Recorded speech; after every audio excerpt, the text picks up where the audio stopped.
वासुदेवाय नमः। अजा एकादशी कब और किस दिन है? अजा एकादशी 29 अगस्त को सुबह 1:19 से 30 अगस्त को 1:37 रहेगी।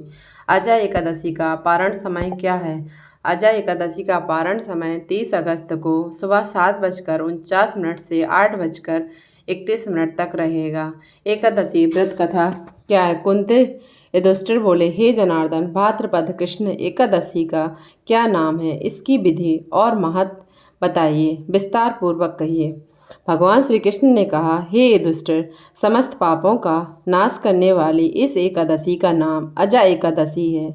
इसके प्रभाव से लोगों के पापों का मुक्त होता है तथा इसके व्रत के पुण्य के प्रभाव से मनुष्य को सांसारिक पापों से मुक्ति मिल जाती है।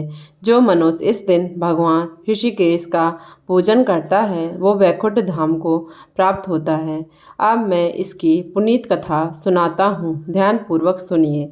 कथा सतयुग में सूर्यवंश में हरिश्चंद्र नाम के राजा राज करते थे। एक बार उन्होंने महर्षि विश्वामित्र को अपना संपूर्ण राज्य दान कर दिया और दक्षिणा चुकाने के लिए अपनी स्त्री, पुत्र तथा स्वयं को भी बेच दिया। वह चांडाल का दास बनकर सत्य को धारणा करते हुए मृतका वस्त्र धारण करते रहे, मगर किसी प्रकार से भी सत्य से विचलित नहीं हुए।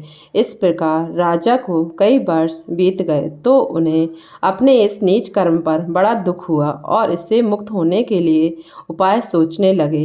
एक दिन राजा इसी चिंता में बैठे हुए थे कि गौतम ऋषि आ गए। राजा ने उनको देखकर प्रणाम किया और अपनी दुख भरी कथा सुनाई। राजा की यह बात सुनकर गौतम ऋषि ने कहा, हे राजन, अब से 7 दिन बाद भाद्रपद कृष्ण पक्ष की अजा एकादशी आएगी। तुम इस दिन विधि पूर्वक व्रत करना। इस व्रत के प्रभाव से तुम्हारे सारे पाप नष्ट हो जाएंगे।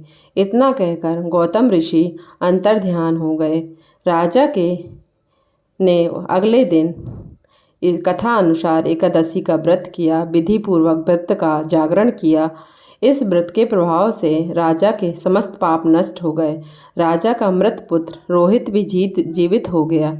स्वर्ग में बाजे बजने लगे और पुष्पों की वर्षा होने लगी तथा महाराज हरिश्चंद्र ने अपने पुत्र और स्त्री को वस्त्र और आभूषण से युक्त देखा। उस व्रत के प्रभाव से उनको पुनः राज्य मिल गया।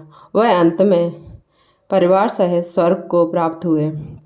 हे राजन, यह सब अजा एकादशी के प्रभाव से ही हुआ। अतः जो मनुष्य विधि पूर्वक इस व्रत को करते हुए रात्रि जागरण करते हैं उनके समस्त पाप नष्ट हो जाते हैं और अंत में स्वर्गलोक को प्राप्त होते हैं।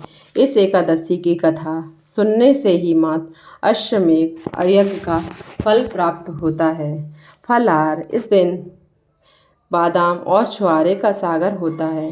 बादाम और छुआरे से बने पदार्थ लिए जाते हैं। एकादशी का बहुत महत्व होता है।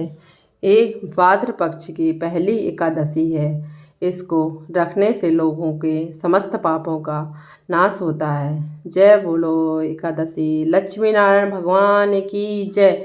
ओम नमो भगवते वासुदेवाय।